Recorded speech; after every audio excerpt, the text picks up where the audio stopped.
ಮುಂಗಾರು ಅಧಿವೇಶನದಲ್ಲಿ ನಿಜವಾಗಿಯೂ ವಿಪಕ್ಷಗಳು ಚರ್ಚೆ ಮಾಡೋದಕ್ಕೆ ಅವಕಾಶ ಸಿಗುತ್ತಾ? ಮತದಾರರ ಪಟ್ಟಿ ಪರಿಷ್ಕರಣೆ ವಿಚಾರ ಸಂಸತ್ತಿನಲ್ಲಿ ಚರ್ಚೆಗೆ ಬರಲಿದೆಯಾ? ಕೇಂದ್ರದ ಪ್ರಮುಖ ಸಚಿವರ ಮನೆಯಲ್ಲಿ ನಡೆದಂತಹ ಸಭೆಯಲ್ಲಿ ಏನ್ ಚರ್ಚೆ ಆಯಿತು? ಬ್ಯಾಕ್ ರೂಮ್ ಡೀಲ್ಗಳು ವಿರೋಧ ಪಕ್ಷವನ್ನ ದುರ್ಬಲಗೊಳಿಸಬಹುದಾ?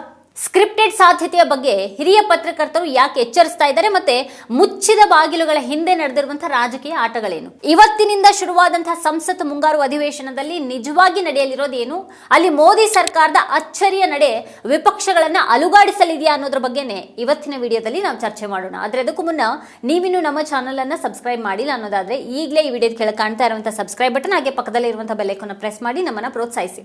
ಈ ವಿಡಿಯೋವನ್ನ ಮಿಸ್ ಮಾಡದೆ ಕೊನೆವರೆಗೂ ನೋಡಿ. ಹಾಗೆ ಈ ಕುರಿತಾಗಿ ನಿಮಗೆ ಅನಿಸಿಕೆ ಅಭಿಪ್ರಾಯಗಳಿದೆ ಅದನ್ನ ಈ ವಿಡಿಯೋದ ಕೆಳಗಡೆ ಕಮೆಂಟ್ ಮಾಡಿ. ಹಾಗೆ ಈ ವಿಡಿಯೋದ ಲಿಂಕ್ ಅನ್ನು ನಿಮ್ಮೆಲ್ಲ ಬಂಧು ಮಿತ್ರರಿಗೆ ವಾಟ್ಸ್ಆಪ್ ಮಾಡಿ. ಈಗಿನ ವಿಷಯಕ್ಕೆ ಬರೋಣ. ಸಂಸತ್ ಮುಂಗಾರು ಅಧಿವೇಶನ ಇವತ್ತಿನಿಂದ ಶುರುವಾಗಿದೆ. ಇದು ಆಡಳಿತ ಮತ್ತೆ ವಿಪಕ್ಷಗಳ ನಡುವಿನ ಸಮರಕ್ಕೆ ಅಖಾಡ ಆಗಲಿದೆ ಅಂತ ಯಾವತ್ತಿನ ಹಾಗೇನೆ ಹೇಳಲಾಗ್ತಾ ಇದೆ. ಬಿಹಾರ ವಿಧಾನಸಭೆ ಚುನಾವಣೆ ಹತ್ತಿರ ಆಗ್ತಾ ಇರುವಂತಹ ಹೊತ್ನಲ್ಲೇನೆ ಸಂಸತ್ ಅಧಿವೇಶನ ನಡೀತಾ ಇರೋದ್ರಿಂದ ರಾಜಕೀಯ ಬಿಸಿ ಜೋರಾಗಿನೇ ಇರಬಹುದು ಅಂತ ಹೇಳಲಾಗ್ತಿದೆ. ರಾಜಕೀಯ ಶಕ್ತಿ ಪ್ರದರ್ಶನಕ್ಕೆ ಅಧಿವೇಶನ ವೇದಿಕೆ ಆಗಲೂಬಹುದು. ಪಹಲ್ಗಾಮ್ ದಾಳಿಯ ವಿಚಾರ, ಆಪರೇಷನ್ ಸಿಂಧೂರ, ಕದನ ವಿರಾಮ ಸಂಬಂಧ ಟ್ರಂಪ್ ಹೇಳಿಕೆ ನೀಡಿದಂತಹ ವಿಚಾರ, ಬಿಹಾರದಲ್ಲಿನ ಮತದಾರರ ಪಟ್ಟಿ ಪರಿಷ್ಕರಣೆ ಇವೆಲ್ಲಾನು ಪ್ರಸ್ತಾಪ ಆಗಲಿದ್ದು ವಿಪಕ್ಷಗಳು ಸರ್ಕಾರದ ಮೇಲೆ ದಾಳಿಗೆ ಸನ್ನದ್ಧವಾಗಿವೆ ಅಂತ ಹೇಳಲಾಗ್ತಿದೆ. ಆದ್ರೆ ಈ ನಡುವೆ ರಾಹುಲ್ ಗಾಂಧಿ ಅವರು ಮಾಡಿದ್ರು ಅಂತ ಹೇಳಲಾಗುವಂತಹ ಒಂದು ಫೋನ್ ಕರೆ ವಿಚಾರ ಕೂಡ ಚರ್ಚೆ ಆಗ್ತಾ ಇದೆ. ನಿಜವಾಗಿಯೂ ಅಧಿವೇಶನದಲ್ಲಿ ಏನಾಗಬಹುದು ಅನ್ನೋದ್ರ ಬಗೆಗೆ ಚರ್ಚೆಗಳಿವೆ. ಇನ್ನು ಹೇಳಲಾದ ಪ್ರಕಾರ ರಾಜನಾಥ್ ಸಿಂಗ್ ಅವರ ನಿವಾಸದಲ್ಲಿ ಒಂದು ದೊಡ್ಡ ಸಭೆ ನಡೆದಿದೆ. ಅದರಲ್ಲಿ ಅಮಿತ್ ಶಾ ಹಾಗೆ ಜೆ.ಪಿ. ನಡ್ಡಾ, ಕಿರಣ್ ರಿಜಿಜು, ಮನೋಹರ್ ಲಾಲ್ ಖಟ್ಟರ್, ಪಿಯೂಷ್ ಗೋಯಲ್ ಈ ರೀತಿ ಎಲ್ಲಾ ಹಿರಿಯ ಸಚಿವರು ಅಲ್ಲಿ ಹಾಜರಿದ್ರು. ಜೊತೆಗೆ ಮೂರೂ ಸೇನೆಗಳ ಮುಖ್ಯಸ್ಥರು, ಸಶಸ್ತ್ರ ಪಡೆಗಳ ಮುಖ್ಯಸ್ಥರು ಹಾಗೆ ರಾಷ್ಟ್ರೀಯ ಭದ್ರತಾ ಸಲಹೆಗಾರರು ಕೂಡ ಅಲ್ಲಿ ಹಾಜರಿದ್ರು. ರಾಜನಾಥ್ ಸಿಂಗ್ ಅವರು ಸಂಸತ್ತಿನ ಎರಡೂ ಸದನಗಳಲ್ಲಿ ಆಪರೇಷನ್ ಸಿಂಧೂರ್ ಬಗ್ಗೆ ಹೇಳಿಕೆಯನ್ನ ನೀಡಬಹುದು ಅಂತ ಹೇಳಲಾಗ್ತಿದೆ. ವಿರೋಧ ಪಕ್ಷಗಳು ಯಾವುದೇ ವಿಷಯವನ್ನ ಚರ್ಚೆಗೆ ಎತ್ತಿದ್ರೂ ಕೂಡ ಸರ್ಕಾರ ಅದಕ್ಕೆ ಸಿದ್ಧವಾಗಿದೆ ಅಂತ ಹೇಳಲಾಗಿದೆ. ಇಲ್ಲಿ ಗಮನಿಸಬೇಕಾಗಿರುವಂತಹ ಮುಖ್ಯ ವಿಚಾರ ಏನು ಅಂತ ಅಂದ್ರೆ, ವಿರೋಧ ಪಕ್ಷದೊಳಗೆ ಒಡಕಿದೆ ಅಂತ ಸರ್ಕಾರಕ್ಕೆ ಬಹಳ ಚೆನ್ನಾಗಿ ಗೊತ್ತಿದೆ. ಟಿಎಂಸಿ ವಿಭಿನ್ನ ರೀತಿಯಲ್ಲಿ ವಿಭಿನ್ನ ವಿಷಯಗಳನ್ನ ಎತ್ತೋದಿಕ್ಕೆ ಬಯಸುತ್ತೆ. ಹಾಗೆ ಎಎಪಿ ಹಾದಿಯು ಕೂಡ ಬೇರೆನೇ ಇದೆ. ಸರ್ಕಾರ ಇದರಿಂದ ಲಾಭ ಪಡಿಬಹುದು ಅಂತ ವಿಶ್ಲೇಷಕರು ಹೇಳ್ತಾ ಇದ್ದಾರೆ. ವಿರೋಧ ಪಕ್ಷಗಳು ಈ ರೀತಿ ಬೇರೆ ಬೇರೆ ವಿಷಯಗಳನ್ನ ಎತ್ತಲಿ ಅಂತಾನೆ ಸರ್ಕಾರ ಕೂಡ ಬಯಸ್ತಾ ಇದೆ. ಈಗಾಗಲೇ ಸರ್ವಪಕ್ಷ ಸಭೆಯಲ್ಲಿ 51 ಪಕ್ಷಗಳ 54 ಪ್ರತಿನಿಧಿಗಳು ಭಾಗವಹಿಸಿದ್ರು.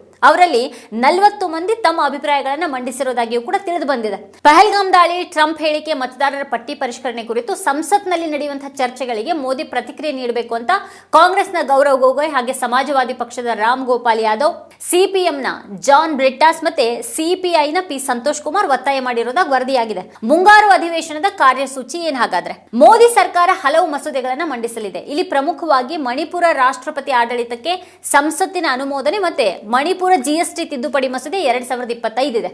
ಅಲ್ಲಿನ ಜಿಎಸ್ಟಿ ಕಾನೂನನ್ನ ಕೇಂದ್ರ ಕಾನೂನಿಗೆ ಸಮನ್ವಯಗೊಳಿಸುವಂತಹ ಉದ್ದೇಶ ಅವ್ರದ್ದಾಗಿದೆ. ಜನವಿಶ್ವಾಸ ನಿಬಂಧನೆಗಳ ತಿದ್ದುಪಡಿ ಮಸೂದೆ 2025 ಹಾಗೆ ಐಐಟಿ ಭಾರತೀಯ ನಿರ್ವಹಣಾ ಸಂಸ್ಥೆ ತಿದ್ದುಪಡಿ ಮಸೂದೆ 2025 ಹಾಗೆ ತೆರಿಗೆ ಕಾನೂನುಗಳ ತಿದ್ದುಪಡಿ ಮಸೂದೆ 2025 ಇದೆ. ಭೂ ಪರಂಪರೆ ತಾಣಗಳು ಮತ್ತೆ ಭೂ ಅವಶೇಷಗಳ ಸಂರಕ್ಷಣೆ ಮತ್ತೆ ನಿರ್ವಹಣೆ ಮಸೂದೆ, ಕಲ್ಲು ಗಣಿ ಅಭಿವೃದ್ಧಿ ಮತ್ತೆ ನಿಯಂತ್ರಣ ತಿದ್ದುಪಡಿ ಮಸೂದೆ ಇದೆ. ರಾಷ್ಟ್ರೀಯ ಕ್ರೀಡಾ ಆಡಳಿತ ಮಸೂದೆ ಹಾಗೆ ರಾಷ್ಟ್ರೀಯ ಡೋಪಿಂಗ್ ವಿರೋಧಿ ತಿದ್ದುಪಡಿ ಈ ಎಲ್ಲ ಮಸೂದೆಗಳಿವೆ. ಇವೆಲ್ಲವೂ ಸರ್ಕಾರ ಬಯಸುವಂತ ಮಸೂದೆಗಳು. ವಿರೋಧ ಪಕ್ಷ ಖಂಡಿತವಾಗಿಯೂ ಅಂತಹ ಎಲ್ಲಾ ವಿಷಯಗಳ ಬಗ್ಗೆ ಚರ್ಚೆಗಳನ್ನ ಎತ್ತುತ್ತೆ. ಆಗಸ್ಟ್ 15ಕ್ಕೆ ಮೊದಲು ಮುಂಗಾರು ಅಧಿವೇಶನ ಕೊನೆಗೊಳ್ತಾ ಇತ್ತು. ಆದ್ರೆ ಅದನ್ನ ಆಗಸ್ಟ್ 21ರವರೆಗೆ ಈ ವರ್ಷ ವಿಸ್ತರಿಸಲಾಗಿದೆ. ಆದ್ರಿಂದ ಸರ್ಕಾರ ಖಂಡಿತವಾಗಿಯೂ ಈ ಮುಂಗಾರು ಅಧಿವೇಶನದಲ್ಲಿ ಯಾವುದೋ ಒಂದು ರಹಸ್ಯ ಅಜೆಂಡಾವನ್ನ ಹೊಂದಿದೆ ಅಂತ ಹೇಳಲಾಗ್ತಾ ಇದೆ. ಹಿಡನ್ ಅಜೆಂಡಾದ ಭಾಗವಾಗಿ ಮೋದಿ ಸರ್ಕಾರ ದೊಡ್ಡ ಮಸೂದೆಯನ್ನ ತರೋದಕ್ಕೆ ಬಯಸುತ್ತೆ ಅಂತ ವಿಶ್ಲೇಷಿಸಲಾಗಿದೆ. ಹಾಗಾದ್ರೆ ಅದು ಯಾವ ಮಸೂದೆ ಆಗಿರಬಹುದು? ಈ ಅಧಿವೇಶನದಲ್ಲಿ ಒಂದು ರಾಷ್ಟ್ರ ಒಂದು ಚುನಾವಣೆಯನ್ನು ಅಂಗೀಕರಿಸೋದಕ್ಕೆ ಅದು ಬಯಸುತ್ತಾ? ಸರ್ಕಾರ ಖಂಡಿತವಾಗಿಯೂ ಒಂದು ರಹಸ್ಯ ಅಜೆಂಡಾ ಹೊಂದಿರೋದ್ರಿಂದಾನೇ ಅಧಿವೇಶನದ ಅವಧಿ ವಿಸ್ತರಿಸಿದೆ ಅಂತ ವಿಶ್ಲೇಷಕರು ಕೂಡ ಹೇಳ್ತಾ ಇದ್ದಾರೆ. ಕಠಿಣ ಪ್ರಶ್ನೆಗಳು ಎದುರಾದಾಗ, ಉತ್ತರಿಸೋದು ಕಷ್ಟ ಆದಾಗ ಆ ಪ್ರಶ್ನೆಗಳೇ ಚರ್ಚೆಯಿಂದ ಸರಿದು ಹೋಗುವಂತೆ ಮಾಡೋದು ಬಿಜೆಪಿ ಹಾಗೆ ಮೋದಿ ಸರ್ಕಾರದ ಹಳೆಯ ಪ್ಯಾಟರ್ನ್. ಯಾವ ವಿಷಯ ಸರ್ಕಾರಕ್ಕೆ ತಲೆನೋವಾಗಿದೆಯೋ ಆ ವಿಷಯನೇ ಮೂಲೆಗೆ ಸೇರುವಂತೆ ಮಾಡೋದು ಅಥವಾ ಅದಕ್ಕಿಂತ ಬಹಳ ದೊಡ್ಡದು ಏನನ್ನಾದ್ರೂ ಚರ್ಚೆಗೆ ತಂದು ಬಿಡೋದು ಮೋದಿ ಸರ್ಕಾರ ಅನುಸರಿಸಿಕೊಂಡು ಬಂದಿರುವಂತಹ ಒಂದು ನೀತಿ.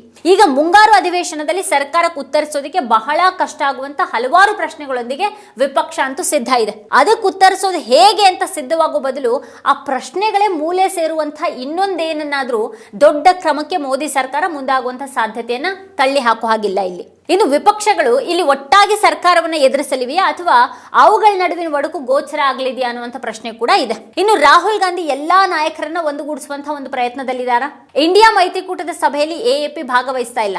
ದೆಹಲಿ ವಿಧಾನಸಭೆ ಚುನಾವಣೆಯ ನಂತರ ನಾವು ಇಂಡಿಯಾ ಮೈತ್ರಿಕೂಟದ ಭಾಗ ಆಗಿಲ್ಲ ಅನ್ನುವಂತಹ ಒಂದು ಹೇಳಿಕೆ ಕೂಡ ಆ ಒಂದು ಪಕ್ಷದಿಂದ ಬಂದಿದೆ. ಬಿಹಾರದಲ್ಲಿ ಚುನಾವಣೆ ಹತ್ತಿರ ಆಗ್ತಾ ಇರುವಂತಹ ಸಮಯದಲ್ಲಿ ಮುಂಗಾರು ಅಧಿವೇಶನ ನಡೀತಾ ಇದೆ. ಆಪರೇಷನ್ ಸಿಂಧೂರದ ನಂತರ ವಿಶೇಷ ಅಧಿವೇಶನ ಕರೀಬೇಕು ಅನ್ನುವಂತಹ ವಿಪಕ್ಷಗಳ ಒತ್ತಾಯಕ್ಕೆ ಸರ್ಕಾರ ಮಣಿಲಿಲ್ಲ.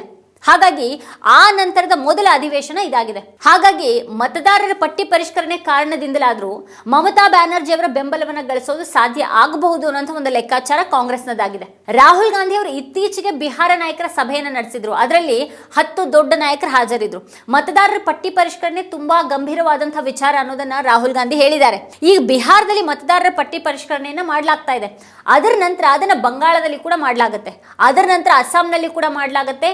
ನಾವು ಬಂಗಾಳವನ್ನ ಗೆಲ್ತೀವಿ ಅಥವಾ ನಾವು ಅಸ್ಸಾಮನ್ನ ಗೆಲ್ತೀವಿ, ಅದಕ್ಕಾಗಿನೇ ನಾವು ಆಕ್ರಮಣಕಾರಿಯಾಗಿರ್ಬೇಕಾಗಿದೆ ಅಂತ ಹೇಳಿದ್ದಾರೆ ರಾಹುಲ್ ಗಾಂಧಿ ಅವರು. ಅದಕ್ಕಾಗಿನೇ ಎಲ್ಲರೂ ಒಟ್ಟುಗೂಡುವಂತಹ ಅಗತ್ಯದ ಬಗ್ಗೆ ಕೆ.ಸಿ. ವೇಣುಗೋಪಾಲ್ ಕಾಂಗ್ರೆಸ್ ಪರವಾಗಿ ಎಲ್ಲರಿಗೂ ಕರೆ ನೀಡಿದ್ದಾರೆ. ರಾಹುಲ್ ಗಾಂಧಿ ಅವರು ಸ್ವತಃ ವಿಪಕ್ಷಗಳ ನಾಯಕರನ್ನ ಸಂಪರ್ಕಿಸುತ್ತಿದ್ದಾರೆ. ಅವರಲ್ಲಿ ಅಧಿವೇಶನಕ್ಕೆ ತಯಾರಿ ಕುರಿತು ಮಾತಾಡ್ತಾ ಇದ್ದಾರೆ. ಅವರ ಬೆಂಬಲ ಕ್ರೋಢೀಕರಿಸುವಂತಹ ಒಂದು ಪ್ರಯತ್ನದಲ್ಲಿದ್ದಾರೆ ಅಂತ ಕೂಡ ವರದಿಗಳಿವೆ. ರಾಹುಲ್ ಗಾಂಧಿ ಹಾಗೆ ಪ್ರಮುಖ ವಿಪಕ್ಷ ನಾಯಕರ ನಡುವೆ ಫೋನ್ ಕಾಲ್ಗಳು, ಆನ್ಲೈನ್ ಮೀಟಿಂಗ್ಗಳು ನಡೆದಿರೋ ಕುರಿತು ಚರ್ಚೆ ಇದೆ. ಈ ಅಧಿವೇಶನದ ನಂತರ ಮುಂದಿನ ಚುನಾವಣೆ ಬಿಹಾರದಲ್ಲಿದೆ. ಆರ್ಜೆಡಿ ಎಡಪಕ್ಷಗಳು ಮತ್ತೆ ಕಾಂಗ್ರೆಸ್ನ ಮಹಾಮೈತ್ರಿ ಅಲ್ಲಿದೆ. ಅದರ ನಂತರ ಕೇರಳದಲ್ಲಿ ಎಡಪಕ್ಷಗಳು ಮತ್ತೆ ಕಾಂಗ್ರೆಸ್ ನಡುವೆ ಹಣಾಹಣಿ ಇರುತ್ತೆ. ಬಂಗಾಳದಲ್ಲಿ ಖಂಡಿತವಾಗಿಯೂ ಟಿಎಂಸಿ ಮತ್ತೆ ಎಡಪಕ್ಷಗಳ ನಡುವೆ ಸ್ಪರ್ಧೆ ಇರುತ್ತೆ. ಕಾಂಗ್ರೆಸ್ ಅಲ್ಲಿ ಯಾವ ದಾರಿಯಲ್ಲಿ ಹೋಗಬೇಕು ಅಂತ ಇನ್ನೂ ಕೂಡ ನಿರ್ಧಾರ ಮಾಡಲಾಗಿಲ್ಲ. ಹೀಗಾಗಿ ಈ ಅಧಿವೇಶನದ ಹೊತ್ತಿನಲ್ಲಿ ಟಿಎಂಸಿ ಮತ್ತೆ ಕಾಂಗ್ರೆಸ್ ನಡುವೆ ಎಲ್ಲಾನು ಸರಿ ಹೋಗಬಹುದಾ? ಆದ್ರೆ ಅದ್ರ ಬಗ್ಗೆ ಹೇಳೋದು ತುಂಬಾ ಕಷ್ಟ. ಬಂಗಾಳದಲ್ಲಿ ನಡೆದಂತಹ ಅತ್ಯಾಚಾರ ಘಟನೆಗಳ ಬಗ್ಗೆ ರಾಹುಲ್ ಗಾಂಧಿ ಅವರು ಮಾತನಾಡಿರುವಂತಹ ರೀತಿಯಲ್ಲಿ ವಿರೋಧ ಇರಲಿಲ್ಲ ಅನ್ನೋದನ್ನ ನಾವಿಲ್ಲಿ ಗಮನಿಸಬೇಕು. ಅಲ್ಲಿ ಮಹಿಳೆಯರ ವಿರುದ್ಧದ ಘಟನೆಗಳಲ್ಲಿ ಅವರು ಮಮತಾ ಬ್ಯಾನರ್ಜಿ ಸರ್ಕಾರವನ್ನ ದೊಡ್ಡ ಮಟ್ಟದಲ್ಲಿ ಗುರಿಯಾಗಿಸ್ಕೊಂಡಿಲ್ಲ. ಆದ್ರಿಂದ ಈ ಸಮಯದಲ್ಲಿ ಮೈತ್ರಿಕೂಟದಲ್ಲಿ ಒಟ್ಟಿಗೆ ಹೋಗೋದು ಸಾಧ್ಯ ಇಲ್ಲ ಅಂತ ಹೇಳೋದು ಕಷ್ಟ. ರಾಜಕೀಯದಲ್ಲಿ ಯಾವಾಗ ಏನ್ ಬೇಕಾದ್ರೂ ಆಗಬಹುದು. ಈ ಮುಂಗಾರು ಅಧಿವೇಶನದಲ್ಲಿ ಇಂಡಿಯಾ ಮೈತ್ರಿಕೂಟದಲ್ಲಿ ಇಂಥ ಸಮನ್ವಯ ಸ್ವಲ್ಪ ಮಟ್ಟಿಗೆ ಸಾಧ್ಯ ಆಗಬಹುದು ಅಂತ ಹಿರಿಯ ಪತ್ರಕರ್ತ ರಾಜದೀಪ್ ಸರ್ದೇಸಾಯಿ ಅವರು ಚರ್ಚೆಯೊಂದರಲ್ಲಿ ಹೇಳಿದ್ದಾರೆ. ತಕ್ಷಣಕ್ಕೆ ಅವರೆದುರು ಯಾವುದೇ ಚುನಾವಣೆ ಇಲ್ಲವಾದ್ರೂ ನವೆಂಬರ್ ಡಿಸೆಂಬರ್ ಹೊತ್ತಿಗೆ ಅಂತಹ ಸಂದರ್ಭ ಬಂದೇ ಬರುತ್ತೆ. ಆಗ ಅವರೆಲ್ಲರೂ ಕೂಡ ಚುನಾವಣೆಯಲ್ಲಿ ಮುಖಾಮುಖಿ ಆಗ್ಬೇಕಾಗತ್ತೆ. ವಿಶ್ಲೇಷಕರು ಹೇಳೋ ಪ್ರಕಾರ ಈ ಅಧಿವೇಶನದಲ್ಲಿ ಆಪರೇಷನ್ ಸಿಂಧೂರ್ ಮತ್ತೆ ಮತದಾರರ ಪಟ್ಟಿ ಪರಿಷ್ಕರಣೆ ವಿಚಾರದಲ್ಲಿ ವಿರೋಧ ಪಕ್ಷಗಳು ಒಗ್ಗಟ್ಟಾಗಿರಲಿವೆ.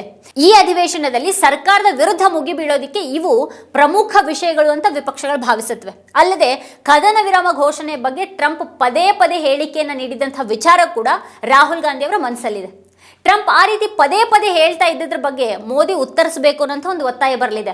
ಬಿಜೆಪಿ ಆಪರೇಷನ್ ಸಿಂಧೂರ್ ಬಗ್ಗೆ ಚರ್ಚೆಗೆ ಸಿದ್ಧವಾಗಿದೆ ಅಂತ ಹೇಳಲಾಗ್ತಾ ಇದೆ. ಆದ್ರೆ ಯಾವುದೇ ಚರ್ಚೆ ಅಷ್ಟು ಸುಲಭವಾಗಿ ನಡೆಯುತ್ತೆ ಅಂತ ಭಾವಿಸೋದಕ್ಕೆ ಸಾಧ್ಯನೇ ಇಲ್ಲ. ಯಾಕಂದ್ರೆ ಈ ಸಮಯದಲ್ಲಿ ಆಪರೇಷನ್ ಸಿಂಧೂರ್ ಬಗ್ಗೆ ಚರ್ಚೆ ಮಾಡೋದು ಬಹಳ ಕಷ್ಟ.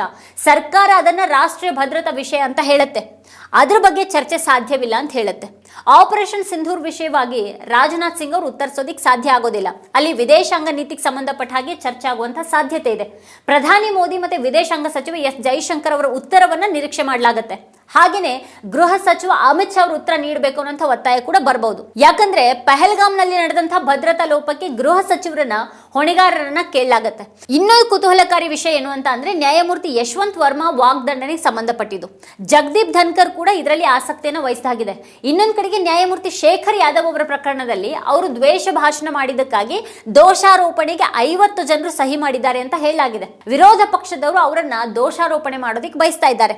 ಆದ್ರೆ ಧನ್ಕರ್ ಅದ್ರ ಬಗ್ಗೆ ಒಂದು ಮಾತನ್ನು ಹೇಳಿಲ್ಲ. ನ್ಯಾಯಮೂರ್ತಿ ಶೇಖರ್ ಯಾದವ್ ಅವರ ವಿರುದ್ಧ ಕ್ರಮಕ್ಕೆ ಮೋದಿ ಸರ್ಕಾರ ಕೂಡ ಸಿದ್ಧ ಇಲ್ಲ ಅನ್ನೋದು ಎಲ್ರಿಗೂ ಗೊತ್ತಿರುವಂತಹ ವಿಷಯ. ಸರ್ಕಾರ ಎಲ್ಲಾ ವಿಷಯಗಳ ಬಗ್ಗೆ ಮಾತನಾಡೋದಕ್ಕೆ ಸಿದ್ಧವಾಗಿದೆ ಅಂತ ಮೋದಿ ಅವರು ಹೇಳೋದು, ಕಡೆಗೆ ವಿರೋಧ ಪಕ್ಷದವರು ಎತ್ತುವಂತಹ ವಿಷಯ ಚರ್ಚೆಗೆ ಸರ್ಕಾರ ಒಪ್ಪದೇ ಇರೋದು, ಇದೆಲ್ಲಾನು ಇಲ್ಲಿಯೂ ನಡೆಯದೇ ಇರೋದಿಲ್ಲ. ನಮಗ್ ಮಾತನಾಡೋದಕ್ಕೆ ಯಾವುದೇ ಅವಕಾಶ ಸಿಗ್ತಾ ಇಲ್ಲ ಅಂತ ವಿರೋಧ ಪಕ್ಷಗಳು ಭಾವಿಸುತ್ತವೆ. ವಿರೋಧ ಪಕ್ಷಗಳು ದಾಳಿ ಮಾಡ್ತವೆ ಅಂತ ಭಾವಿಸುವಂತಹ ಸರ್ಕಾರ ಪ್ರಮುಖ ವಿಷಯಗಳ ಬಗ್ಗೆ ಚರ್ಚೆನ ಬಯಸೋದಿಲ್ಲ. ಅಂಥ ಸ್ಥಿತಿಯಲ್ಲಿ ಈ ಅಧಿವೇಶನದಲ್ಲಿ ವಿರೋಧ ಪಕ್ಷಗಳು ಮತ್ತೆ ಸರ್ಕಾರದ ನಡುವೆ ಯಾವುದೇ ಸಮನ್ವಯ ಇರೋದು ಕಷ್ಟ ಅಂತಾನೆ ಹೇಳಲಾಗ್ತಿದೆ. ಇದೇ ಹೊತ್ತಿನ ಸ್ಪೆಷಲ್ ನೋಡ್ತಾ ಇರಿ ವಾರ್ತಾಭಾರತಿ. ನೀವಿನ್ನೂ ವಾರ್ತಾಭಾರತಿ ಯೂಟ್ಯೂಬ್ ಚಾನಲ್ ಅನ್ನು ಸಬ್ಸ್ಕ್ರೈಬ್ ಮಾಡಿಲ್ಲ ಅನ್ನೋದಾದ್ರೆ ಈ ಕೂಡಲೇ ಸಬ್ಸ್ಕ್ರೈಬ್ ಮಾಡಿ, ಹಾಗೆ ಪಕ್ಕದಲ್ಲೇ ಇರುವಂತಹ ಬೆಲ್ ಐಕಾನ್ ಪ್ರೆಸ್ ಮಾಡಿ ನಮ್ಮನ್ನ ಬೆಂಬಲಿಸಿ.